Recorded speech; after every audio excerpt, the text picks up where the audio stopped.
Hello దోస్తులు, ఎట్లున్నారు అందరూ? ఈరోజు నేను చికెన్ ఫ్రై బగారా రైస్ చేస్తున్నాను. చికెన్ ఫ్రై కానీ చికెన్ కొనుక్కొచ్చాము. చూడండి ఎంత పెద్దగా ఉన్నాయో. ఈ చికెన్ అయితే ఇప్పుడు మనం చిన్న చిన్న పీసులాగా కట్ చేసుకుందాం. చూడండి ఎలా కట్ చేస్తున్నాను. ఇది పర్ఫెక్ట్గా ఎలా కట్ చేస్తారో నాకు తెలీదు. నేనైతే చిన్న చిన్నగానే కట్ చేస్తున్నాను. మెత్తగా ఉన్న కాడ కట్ చేస్తాను మామూలుగా అయితే. ఇంత పీస్ ఉంటే 2 చేస్తే సరిపోతుంది. ఇది 2 కేజీల చికెన్ ఉంటుంది. యాక్చువల్గా మేము కేజీ తెచ్చుకుందామని వెళ్ళినాము. కాకపోతే అక్కడ 2 కేజీలు తీసుకుంటే తక్కువ పడుతుంది, ఆఫర్ ఉంది. సో ఇంకా 2 కేజీలు తెచ్చుకున్నాం. మంచిగా క్లీన్ చేసుకున్నాం కదా. ఇప్పుడు చికెన్ని మ్యారినేట్ చేసుకుందాము. వాటర్ లేకుండా చేసుకున్నాం కదా. ఇందులో 2 స్పూన్స్ అల్లం వెల్లిగడ్డ పేస్ట్ అయితే వేసిన, కొద్దిగా పసుపు వేస్తున్నా, అలాగే టేస్ట్కి సరిపడా, అంటే నేను ఒక 2-3 వేస్తున్నా. మన తెలంగాణ వాళ్ళు కొంచెం స్పైసీగా తింటారు కదా, సో 1 స్పూన్ ఎక్కువనే వేస్తున్నాను నేను. 2 కేజీలు కాబట్టి ఒక 3-4 వేసుకున్నా సరిపోతుంది మనకి.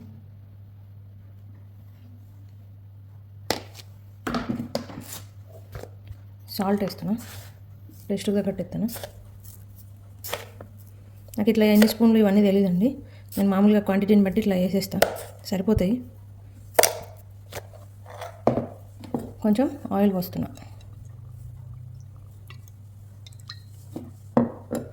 దీన్ని మంచిగా ముక్కలకు పట్టేటట్టు అల్లం వెల్లిగడ్డ పేస్ట్ ఇట్లా చేతితోనే కలుపుతున్నా.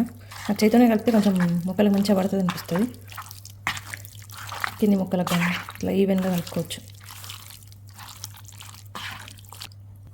మ్యారినేట్ చేసిన మంచిగా ముక్కలకు మస్తుగా పట్టించిన, బాగుంటుంది. ఇప్పుడు నేను ఇవైతే కూరలకు కట్ చేసుకున్నా, బగారాలకేమో నిలువుగా కట్ చేసుకున్నా. చూడండి, ఇవన్నీ కట్ చేసేసరికి నా కళ్ళ నుంచి వరదలై పారుతున్నాయి కన్నీళ్ళు. అంత ఘాటు ఉన్నాయి. బ్రౌన్ ఆనియన్ ఇవి ఇక్కడ ఇవే దొరుకుతాయి, కొంచెం తక్కువ రేట్ ఉంటాయి. రెడ్ వైట్ కావాలంటే ఎక్కువ రేట్ ఉంటాయి మనకి. కొత్తిమీర 2కి తీసుకున్నా, ఇంత సరిపోతుంది. పుదీనా కూడా కావాలి, మా ఇంట్లో పెంచినంత. నేను నిన్ననే పుదీనా చట్నీ చేసిన, ఇంకా ఇది ఒక్కదాంతో మేనేజ్ చేస్తున్నట్టు. నేను గిన్నె పెట్టుకున్నా స్టవ్ మీద. ఇప్పుడు ఆయిల్ యాడ్ చేస్తున్నా. ఫ్రై కదా, కొంచెం ఆయిల్ ఎక్కువనే వేసుకుంటే మంచిగా ఫ్రై అవుతాయి ముక్కలన్నీ.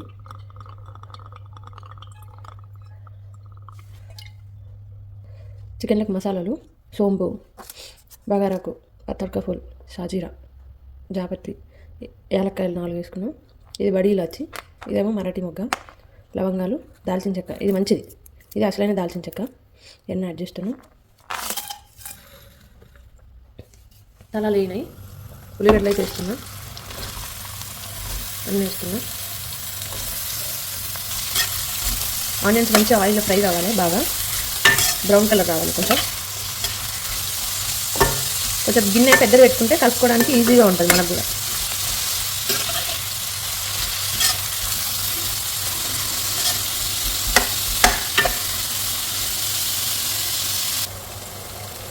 ఇలానే కొంచెం కొత్తిమీర వేసుకుందాం. మా ఇంట్లో ఏరు పారుతారు, అందుకే పోపులోనే వేసేస్తాం.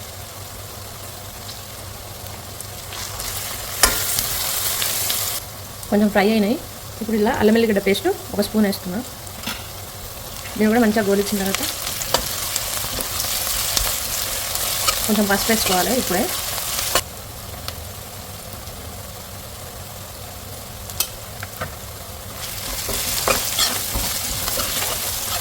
ఇది కొంచెం ఆయిల్లో ఫ్రై కావాలి. ఇట్లానే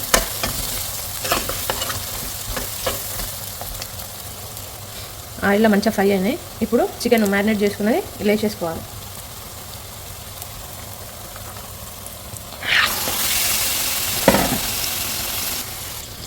చికెన్ మంచిగా ఇట్లా కలుపుకున్నాక ఇట్లానే ఉండనియాలి. కాసేపు మూత పెట్టి చికెన్ కొంచెం ఉడుకుతుంది కదా, ఉడికి ఆ చికెన్లో ఉన్న వాటర్ అంతా బయటకు వస్తుంది. అప్పటి వరకు ఇట్లానే ఉంచాలి, మూత పెట్టేసేయాలి. తర్వాత ఉంది కదా, చాలు. ఇప్పుడు దీని మీద మూత పెట్టేసుకుందాం. ఒక 10 నిమిషాలు చికెన్లో ఉన్న వాటర్ అన్ని ఇట్లా వస్తాయి. వాళ్ళ చికెన్ డ్రై ఉంది, వాటర్ రావట్లేదు అనుకోండి, కొన్ని వాటర్ యాడ్ చేసుకోండి, మంచిగా ఉడుకుతుంది. ఫస్ట్ వాటర్ వచ్చినాయి కాబట్టి మనకు యాడ్ చేసుకోవాల్సిన అవసరం లేదు. వాటర్ పోయేదాకా వెయిట్ చేయాలి. ఇలా సైడ్ నుంచి కింద నుంచి కలుపుతూ ఉండాలి, ఇంకా విరగకుండా ఉంటుంది ఒకవేళ బాగా ఉడికి ఇట్లా ఉంటే. ఈ వాటర్ పోవాలి అంటే కొంచెం మీడియం ఫ్లేమ్లో మంట పెట్టేసి వాటర్ మొత్తం పోయేదాకా అట్లనే ఉంచాలి. మూత పెట్టకూడదు, మూత పెడితే ఇంకా వాటర్ వస్తాయి. మూత తీసేసి ఇంకా దగ్గరికి ఫ్రై అయ్యేదాకా మూత పెట్టకుండా అట్లనే ఉంచాలి. ఉప్పు కారం ఏమైనా తక్కువ ఉంటే ఇప్పుడే యాడ్ చేసుకోవచ్చు. ఈ వాటర్ అన్నీ పోయేదాకా మనం ఇట్లా కలుపుతూ ఉండాలి లైట్గా, మధ్య మధ్యలో అడుగంటకుండా ఉంటుంది. కింద నుంచి కలపాలండి ఎప్పుడైనా, ఇట్లా కదిలించాలి అంతే. ఇట్లా కలుపుతుంటే కింది ముక్కలు పైనకి, పైన ముక్కలు కిందకి వస్తూ అన్నీ ఈవెన్గా ఉడుకుతాయి మంచిగా.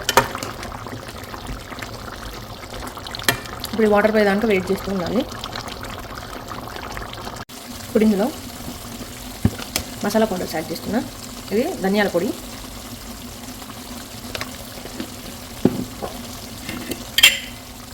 ఇది జీలకర్ర పొడి కొద్దిగా వేసుకుంటున్నా. ఇప్పుడే వేసుకుంటే కొంచెం గ్రేవీ ఉంది కదా, దాంతోపాటు ముక్కలకు పడుతుంది. కొద్దిగా ఇంట్లో తయారు చేసుకునే మసాలా, అలాగే ఎవరెస్ట్ చికెన్ మసాలా, ఇది కొద్దిగా యాడ్ చేసుకున్నా.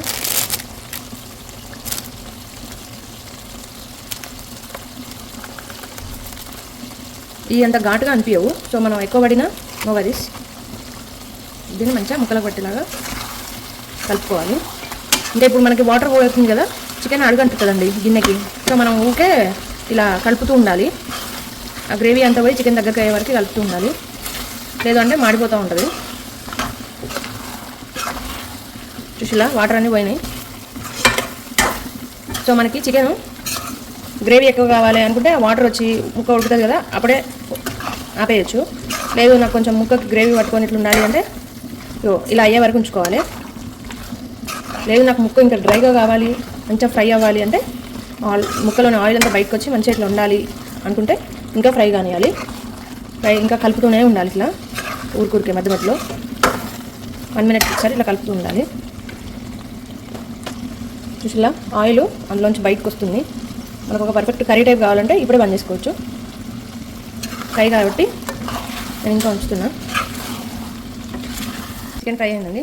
చూసిలా ఆయిల్ ఇట్లా బయటకు వస్తుంది. కొన్ని మిర్చి వేసా, కొంచెం కొరియాండర్ వేసిన, కొద్దిగా కరివేపాకు, కొరియాండర్ వేసాను. దీన్ని కొంచెం అది వేగే వరకు కలుపుకోవాలి. Chicken fry, bagara rice.